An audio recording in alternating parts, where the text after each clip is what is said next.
ये थी देश दुनिया की 20 बड़ी खबरें, लेकिन हाँ, अब आगे एक बड़ी बहस हम करने जा रहे हैं क्योंकि प्रशांत किशोर का एक ऑडियो बम आया है।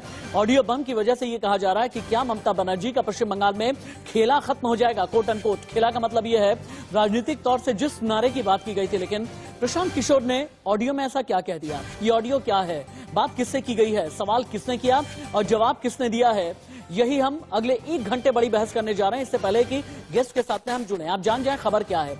खबर यह है कि प्रशांत किशोर कुछ पत्रकारों के साथ में बातचीत कर रहे हैं, एक ऑडियो रिलीज किया है। ऑडियो रिलीज करने वाले हैं Bharatiya Janata party IT cell के जो प्रमुख हैं अमित मालवीय, जिनका नाम है। इस ऑडियो सेल में पीके की आवाज है और नीचे आप देखें प्रशांत किशोर जिन्हें चाणक्य कहा जाता है, और प्रशांत किशोर प्रधानमंत्री नरेंद्र मोदी की तारीफ कर रहे हैं। और प्रशांत किशोर न सिर्फ तारीफ कर रहे हैं बल्कि यह भी कह रहे हैं कि प्रधानमंत्री नरेंद्र मोदी की फैन फॉलोइंग तो है। प्रशांत किशोर का यह भी कहना है कि पश्चिम बंगाल में जनता जो है नाराज है, तुष्टीकरण से नाराज है, मथुआ समुदाय के लोग नाराज हैं। और मथुआ समुदाय वाले लोग, बंगाल के लोग, हिंदू से लेकर के मुसलमान, हर कोई प्रधानमंत्री नरेंद्र मोदी को चाहता है क्योंकि देश के एक बड़े तबके में प्रधानमंत्री नरेंद्र मोदी की लोकप्रियता है। अगर प्रशांत किशोर ने इस तरह की बात मानी, अमित मालवीय ने कर दिया ट्वीट और बीजेपी वालों ने यह कह दिया कि अगर ममता बनर्जी के चाणक्य इस तरह की बात कर रहे हैं तो क्या इसका मतलब यह है टीएमसी ने हार मान ली है, क्या इसका मतलब यह है कि टीएमसी ने सरेंडर कर दिया है। तस्वीर नंबर 2, यहां से आप तस्वीर बदलें और तस्वीर कुछ सवाल भी करेगी। वो तस्वीर जिसमें हम आपको कुछ और भी चीजें दिखा रहे हैं और साथ ही साथ कुछ सवाल भी खड़े कर रहे हैं। प्रशांत किशोर का ये ऑडियो बम है। इस ऑडियो बम की वजह से आखिरकार ममता बनर्जी के लिए कितनी मुश्किलें खड़ी होने वाली हैं। क्या ममता बनर्जी सरेंडर कर गई हैं और चाणक्य के ये जो मोदी बोल हैं, क्या ममता की पोल खुल गई है? और ये 5 सवाल हैं। क्या पीके के ऑडियो से दीदी को नुकसान होगा? पीके ने कभी ममता को आईना दिखाया यहाँ पे नहीं? क्या पीके फिर से प्रधानमंत्री नरेंद्र मोदी के मुरीद हो गए हैं? ममता के चाणक्य के दिमाग में क्या चल रहा है? पीके का ऑडियो बीजेपी के लिए हथियार बनेगा क्या? पहली बड़ी खबर, पहली breaking news. Bharatiya Janata party ने प्रशांत किशोर का एक ऑडियो रिलीज किया है बंगाल चुनाव को लेकर के। अमित मालवीय ने दावा किया है, चुनावी रणनीतिकार प्रशांत किशोर ने माना है कि मोदी लोकप्रिय हैं, मोदी के खिलाफ बंगाल में नाराजगी नहीं है, यह प्रशांत किशोर ने कह दिया। टीएमसी के सर्वे में भी बीजेपी को मिल रही है जीत, यह प्रशांत किशोर ने दावा किया। और मालवीय ने कुछ पत्रकारों का ऑडियो जारी किया है। ऑडियो में क्या कह रहे हैं प्रशांत किशोर, सुनिए। पहले तो एक बात है कि मोदी का एक कल्ट है जो कि बन गया है पूरे देश में, जो कि द डिग्री कुड वेरी, लेकिन 10%, 15%, 20%, 25% ऐसे लोग हैं जिसको मोदी में भगवान दिखता है। स्पेशली जो यहाँ हिंदी भाषी है वो मोदी का सपोर्ट का कोर है। प्लस जो एंटी इनकम्बेंसी है वो स्टेट गवर्नमेंट के खिलाफ है, सेंटर के खिलाफ है नहीं। और मोदी है पॉपुलर, यहाँ काफी पॉपुलर है। अगर आप लीडर का हम लोग सर्वे कर रहे हैं तो मोदी और Mamata are equally popular, which is a very big thing. Modi is very popular. Bengal ने बीजेपी का स्वाद अभी चखा नहीं है, तो वो एक फैक्टर है कि 30 साल 35 साल से जो लोगों ने नहीं देखा है, तो उनको लग रहा है कि बीजेपी कुछ ऐसा चीज है, कुछ ऐसा कर देगी जो कि हम लोगों को पहले अभी तक नहीं मिला है। तो वो लड्डू जो टेस्ट नहीं किया है वो वाली बात है कि उसको टेस्ट करना चाहते हैं, उसको लोग जाकर देखना समझना चाह रहे हैं, वो एक फैक्टर है। मोदी की मीटिंग्स में भीड़ आ रही है, उसका एक कारण ये कि मोबिलाइजेशन भी बड़े स्तर पे होता है, प्लस मोदी पॉपुलर भी है, इसमें कोई दो मत नहीं है। तृणमूल के खिलाफ गुस्सा है, वो एक फैक्टर है। पोलराइजेशन है, वो एक फैक्टर है। और मोदी की पॉपुलैरिटी है, ये तीनों चीज। उसके ऊपर से फिर बीजेपी की अपनी जो इलेक्टोरल मशीनरी है, लेकिन बेसिक ये 3 चीज ही है कि मोदी का एक कल्ट है जो कि बन गया है पूरे देश में, जो कि द डिग्री कुड वेरी, लेकिन 10%, 15%, 20%, 25% ऐसे लोग हैं जिसको मोदी में भगवान दिखता है। स्पेशली जो यहाँ हिंदी भाषी है वो मोदी का सपोर्ट का कोर है। प्लस जो एंटी इनकम्बेंसी है वो स्टेट गवर्नमेंट के खिलाफ है, सेंटर के खिलाफ है नहीं। और मोदी है पॉपुलर, यहाँ काफी पॉपुलर है। अगर आप लीडर का हम लोग सर्वे कर रहे हैं तो मोदी और Mamata are equally popular, which is a very big thing. Modi is very popular. Bengal ने बीजेपी का स्वाद अभी चखा नहीं है। अब हम आपको प्रशांत किशोर का एक और ऑडियो सुनाते हैं जिनमें वो कथित तौर पर दावा कर रहे हैं कि मथुआ समुदाय का बड़ा वर्ग प्रधानमंत्री नरेंद्र मोदी के साथ है। सुनिए। वोट है तो मोदी के नाम पर वोट है, वोट है तो हिंदू होने के नाम पर वोट है। पोलराइजेशन, मोदी, हिंदी भाषी, एससी, ये फैक्टर है। शुभेंदु चले गए कि प्रशांत किशोर चले आए, उसका कोई वो मुद्दा नहीं है, वो मुद्दा है ही नहीं। मोदी यहाँ पॉपुलर है, हिंदी भाषियों की 1 करोड़ से ज्यादा वोट है, दलित यहाँ पर 27% है, और वो पूरी तरह से बीजेपी के साथ खड़ा है। Matua will be predominantly voting for BJP, लेकिन मुझे लगता है अभी भी मथुआ विल 75 बीजेपी 25 तृणमूल।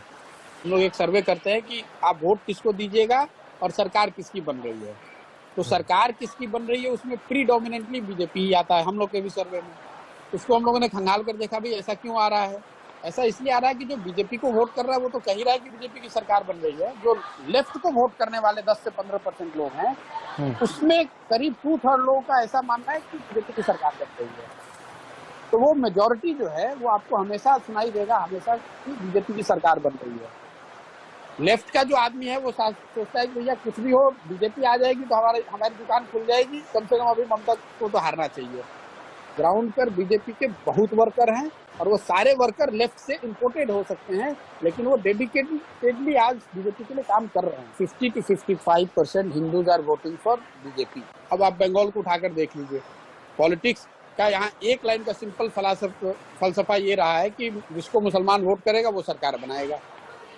तो पूरी जो पॉलिटिकल इकोसिस्टम रही है वो चाहे कांग्रेस की रही हो, लेफ्ट की रही हो, दीदी की रही है, वो सब मुस्लिम वोट को लेने के लिए उस तरह से सोच उनकी रही है।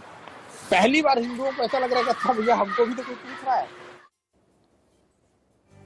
अब सवाल यह है कि आखिरकार ये ऑडियो बम ममता बनर्जी को चौथे चरण के चुनाव के बाद कितना नुकसान पहुंचाने जा रहा है। आपको हम इंफोग्राफिक स्टूडियो में लेकर के चलते हैं जहां पर आपको पॉलिटिकल रिसर्च हम दिखाते हैं। प्रशांत किशोर का ये ऑडियो है। क्या भारतीय जनता पार्टी को इस ऑडियो के जरिए फायदा होगा, ममता बनर्जी को कितना नुकसान होने वाला है, और इस ऑडियो को अगर चौथे चरण के चुनाव के वक्त में भारतीय जनता पार्टी ने प्रमोट कर दिया है, प्रोजेक्ट कर दिया है, वायरल कर दिया है, तो इसके पीछे का प्लान क्या है। क्या प्रशांत किशोर के कंधे पर बंदूक रख के ममता बनर्जी पर सियासी वार भारतीय जनता पार्टी करना चाहती है। प्रशांत किशोर का यह कहना है यह मैनिपुलेट किया गया। प्रशांत किशोर का यह कहना है पूरा ऑडियो सुनाया नहीं गया। प्रशांत किशोर का यह कहना है यह सेलेक्टिव ऑडियो ही उठा करके सुना दिया गया है। सच्चाई क्या है हम आगे डिबेट में आपको बताएंगे और हम सवाल पूछेंगे टीएमसी से और बीजेपी से। लेकिन पीके को भी जान लीजिए ना, प्रशांत किशोर पॉलिटिक्स के पीके कैसे बने। अब आप ये देखें, यूनिसेफ के लिए काम किया, 8 साल यूनाइटेड नेशन से जुड़े रहे, 2011 में बीजेपी से जुड़े, वाइब्रेंट गुजरात की रूपरेखा तैयार की, 2012 के गुजरात विधानसभा चुनाव में बीजेपी का प्रचार संभाला, 2014 में बीजेपी को जीत दिलाई, चाय पर चर्चा का कॉन्सेप्ट दिया। प्रशांत किशोर ने जेडीयू कांग्रेस के लिए भी चुनावी रणनीतियां बनाई। 2015 में बिहार में महागठबंधन के लिए चुनावी रणनीतिकार बने। बिहार में बाहर है नीतीश कुमार है चुनावी नारा दिया। 2016 में पंजाब विधानसभा चुनाव में कांग्रेस के रणनीतिकार बने। 2017 में यूपी विधानसभा चुनाव में कांग्रेस के चुनाव प्रचार का जिम्मा संभाला। वो अलग बात है कि कांग्रेस का सफाया हो गया। आंध्रा में वाईएसआर कांग्रेस के सलाहकार बने, वाईएसआर को बड़ी जीत दिलाई। दिल्ली विधानसभा चुनाव में आम आदमी पार्टी के स्ट्रैटेजिस्ट थे, बड़ी जीत दिलाई। पीके की फर्म का नाम है इंडियन पॉलिटिकल एक्शन कमेटी यानी आईपैक। अभी पंजाब सीएम के सलाहकार थोड़े दिन पहले बने हैं। कैबिनेट मंत्री का दर्जा मिला है। 1 रुपया वेतन लेंगे प्रशांत किशोर पंजाब सरकार से। लेकिन पीके ने ऑडियो में बोला क्या है जिस वजह से ममता की परेशानी बढ़ गई। अब आप ये देखें, प्रशांत किशोर ने कहा मुस्लिम तुष्टीकरण से लोगों में गुस्सा है। लेफ्ट कांग्रेस टीएमसी ने 20 सालों में तुष्टीकरण किया। मुस्लिम तुष्टीकरण की वजह से ग्राउंड पर आक्रोश है, गुस्सा है।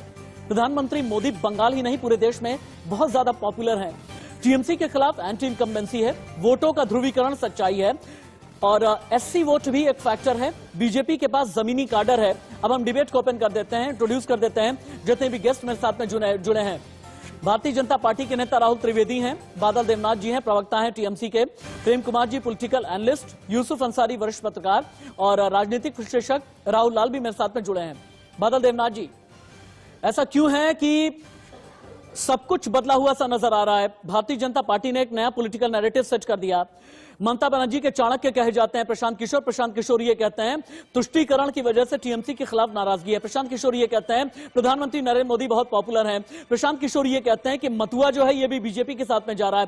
क्या ये माना जाए कि ममता के चाणक्य ने सरेंडर कर दिया है और चाणक्य ने सरेंडर कर दिया मतलब टीएमसी का भी ये सरेंडर है? बादल जी, कोई सरेंडर का बात नहीं है। प्रशांत किशोर ने कहा है और अंदर में बात भी किया है। जो मेरा वीडियो उन्होंने नहीं सुनाया और साजिश किया प्रशांत किशोर के ऊपर, इसके ऊपर मामला भी हो सकता है। दूसरा बात, मैं रशीद जी मैं आपको एक कहना चाहता हूँ इंडियन के माध्यम से, कभी सुना है हर चैनल में हर समय में हर सभा में बोल रहा हूँ कोई यीशु क्रिस्ट के नाम से वोट मांगते हैं? कोई हजरत मोहम्मद के नाम से, हजरत अली के नाम से वोट दे, कोई गुरु नानक के नाम से, जैन के नाम से वोट दो के, बुद्धों के नाम से कोई वोट मांगते। लेकिन कुछ लोग है जो इलेक्शन कमीशन ऑफ इंडिया का जो रूल्स है, सेक्युलरिज्म का जो रूल्स है, संविधान का जो रूल, प्रशांत किशोर का ऑडियो, प्रशांत किशोर के ऑडियो की बात कीजिए आप। यहां पर मैं सांप्रदायिकता या फिर धर्मनिरपेक्ष होने की बात नहीं कर रहा। क्या प्रशांत किशोर के ऑडियो की वजह से टीएमसी फंस गई? क्या प्रशांत किशोर के ऑडियो की वजह से आप लोगों का राजनीतिक खेला कोट एंड कोट खत्म हो जाएगा? तो मैंने जो आपका सवाल का जवाब मैं जरूर दूंगा, लेकिन जो मैं कहना चाहता हूं, गुरु नानक, हजरत मोहम्मद, जीसस क्रिस्ट, जैन, बौद्ध, देश पर किसी के नाम से कोई वोट नहीं मांगता है। लेकिन राम के नाम पर कुछ लोग हैं जो भाजपा आरएसएस वोट मांगते हैं देश के अंदर। सेक्युलरिज्म का जो बात ये लोग कर, संविधान का बात है, सेक्युलरिज्म का धर्मनिरपेक्षता ये मानते नहीं है। अफसोस तो यही पर है। और जो लोग, जो प्रधानमंत्री अमित शाह हर दिन जो झूठ कहते हैं, अफसोस तो वही पर होता है। आज सीआरपीएफ ने हमारे 4 लोगों को मार दिया, कुछ दिया ने, और कल माथाभांगा में मेरा एमएलए कैंडिडेट के ऊपर सिर को फोड़ दिया गया है। और यही जो प्रशांत किशोर का जो बात कर रहे हैं, अमित शाह का बात कर रहे हैं, ये तो भाजपा का स्ट्रेटेजी है, ये षड्यंत्र है, साजिश है। राहुल त्रिवेदी, टीएमसी के प्रवक्ता बादल देवनाथ जी का ये कहना है कि आप लोगों की ये स्ट्रेटजी है, आप लोग दबाव बनाना चाहते हैं, आप लोग चुनावी फायदा कमाना चाहते हैं, ये पॉलिटिकल टाइमिंग है। आपने मैनिपुलेटेड ऑडियो रिलीज किया है, आपने ऑडियो का आधा हिस्सा रिलीज किया ताकि आप इलेक्शन मैनिपुलेशन कर सकें। राहुल त्रिवेदी जवाब। देखिए, ये कह रहे हैं, मैं कह रहा हूं, प्रशांत जी ने अपने ऑडियो में कहा है, क्या वो सच है या नहीं है? उन्होंने स्वीकार किया है तभी तो उन्होंने कहा है, वो आधा हिस्सा ही सही, लेकिन ये सारी बातें उन्होंने पत्रकारों से कहा है तभी तो ये ऑडियो सामने आया है। और रही बात बंगाल की जनता को, तो 2019 में ही बंगाल की जनता ने ये मिजाज बना लिया था। उनके तरफ से ये तैयारी पूरी तरह से थी कि आने वाले समय में वो भाजपा के साथ जाएंगे और भाजपा को ही वोट देंगे। लोकसभा चुनाव में ही वहां की जनता ने मन बना लिया था। वो तो सिर्फ इंतजार कर रहे थे कि कब वहां पे चुनाव होता है। और जैसे अभी 2021 में वहां पर अभी विधानसभा चुनाव शुरू हुई है, इस बार जिस तरह से वोटिंग परसेंटेज आ रहे हैं, लगभग 78%, 79% वोटिंग वहां पे हो रही है। और जो बौखलाहट है टीएमसी की, आए दिन वहां पर जो हमारे कैंडिडेट्स हैं उनके ऊपर आक्रमण कर रहे हैं, ये हमारे राष्ट्रीय अध्यक्ष के ऊपर इनके हमला होते हैं, हमारे जो वहां पर जो कार्यकर्ता है, आज कुछ बिहार में 4 कार्यकर्ताओं की हत्या कर दी गई है टीएमसी के कार्यकर्ताओं के द्वारा। तो ये बौखलाहट सामने आई है। और प्रशांत किशोर सिर्फ टीएमसी को ही नहीं बल्कि भारतीय जनता पार्टी को और भारतीय राजनीति को बड़े अच्छे से जानते हैं। 2014 से वो देख रहे हैं सारी स्थिति भारत की। उन्होंने अगर मान लिया है तो ये टीएमसी को अब मान लेना चाहिए। इन लोगों को अपना समय व्यर्थ में खर्च नहीं करना चाहिए। आने वाले 4 चुनाव में, 4 चरण में इन्हें यह तैयारी करनी चाहिए कि आने वाले समय में इन्हें ये अपने सर छुपाकर कहां भागेंगे। राहुल त्रिवेदी ये कहना चाहते हैं, बादल देवनाथ जी, राहुल ये कहना चाहते हैं कि प्रशांत किशोर के ऑडियो का मतलब ये है, ऑडियो साफ इशारा है कि पश्चिम बंगाल में खेला होबे नहीं, टीएमसी का खेला शेष। मैं आपको एक और एक लाइन कहना चाहता हूँ। भाजपा को 6 महीना पहले से पता चल गया था आसाम में ये लोग नहीं आएगा, पंडिचेरी में नहीं आएगा, 20 एमएलए को आसाम में पूर्ण भाजपा की सरकार नहीं आ रही। आप इस मुगालते में मत रहिए, अपना बंगाल बचाइए। छोटा बच्चा बैठो, प्रेम कुमार जी, प्रेम कुमार जी, अगर प्रेम कुमार जी, हाँ ठीक है जी, ठीक है, अब रुक जाए, आप लोग रुक जाए, एक बार प्रेम कुमार जी को सुन लें। प्रेम जी, प्रशांत किशोर के बारे में ये कहा जाता है कि उनके पास जो सबसे बड़ी ताकत है ना, ये यूनाइटेड नेशंस का एक्सपीरियंस नहीं है। उनकी बड़ी ताकत शायद जमीन पर काम करना भी नहीं है। उनकी बड़ी ताकत है उनका मेंटल स्ट्रेंथ। जब वो रणनीति कर रहे नीतीश के, तब भी मेंटल स्ट्रेंथ की वजह से जाने गए। रणनीति कर रहे 2014 में बीजेपी के, तब भी जाने गए। कांग्रेस के कभी रहे तब भी जाने गए। कैप्टन अमरिंदर सिंह के रहे तब भी जाने गए, या फिर आम आदमी पार्टी के दिल्ली में रहे तब भी जाने गए, वाईएसआर के रहे तब भी जाने गए। अगर प्रशांत किशोर इतने मेंटल स्ट्रेंथ वाले हैं और उन्हें यह लग रहा है कि ममता बनर्जी की जमीन खिसकी हुई है, यह इशारा क्या है? क्या प्रशांत किशोर ने कभी ममता को भी आईना दिखाया होगा इस तरह का?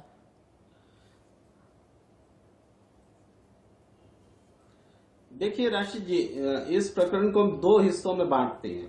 एक ये कि प्रशांत किशोर जी ने ये बात जो कही है और इस तरह से कही है जो कि पब्लिक डोमेन में है और जिसका चुनाव में मुद्दा बनना या उसके इंटरप्रिटेशन निकालना उनको पता था, इसके परिणाम भी उनको पता थे। इसके बावजूद उन्होंने जो किया है वो क्या उनके प्रोफेशनल एथिक्स के अकॉर्डिंग सही है या गलत है, ये एक प्रश्न है।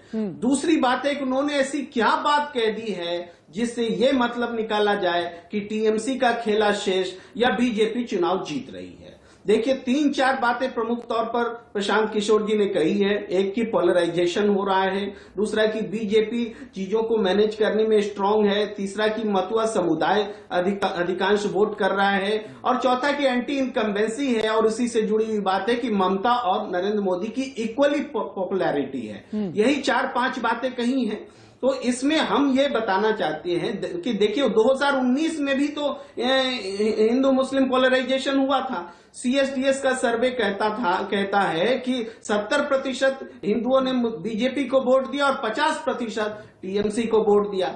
इस चुनाव में अगर हम पीके की बात करें तो पीके ये भी नहीं कह रहे कि 50% हिंदुओं का पोलराइजेशन बीजेपी को होने जा रहा है। तो उनके स्टेटमेंट से कहां बीजेपी की स्थिति बेहतर हो रही है ये मुझे समझ में नहीं आ रहा। लेकिन हाँ, ये पूरा प्रचार तंत्र है जो कि पीके के बयान को राहुल जी बहुत जल्दी एक बार प्रेम कुमार जी को रिबट कर सकते हैं। मान ली है प्रेम कुमार जी का ये कहना है कि ये बिल्कुल नहीं माना जा सकता कि प्रशांत किशोर के ऑडियो में ये इशारा मिल रहा है कि बने रहें। चलिए राहुल त्रिवेदी के साथ में दोबारा हम संपर्क स्थापित करने की कोशिश करेंगे। राहुल लाल जी आपके पास भी आता हूं। वक्त छोटे से ब्रेक का हो गया, लेकिन ब्रेक के उस पार याद रखिएगा पीके का फोकस किस मथुआ पर है ये हम आपको दिखाएंगे, मथुआ संप्रदाय का जोर कहां पर है ये हम आपको दिखाएंगे, प्रशांत किशोर के ऑडियो की वजह से कैसे चौतरफा चक्रव्यूह में घिर गई हैं ममता बनर्जी।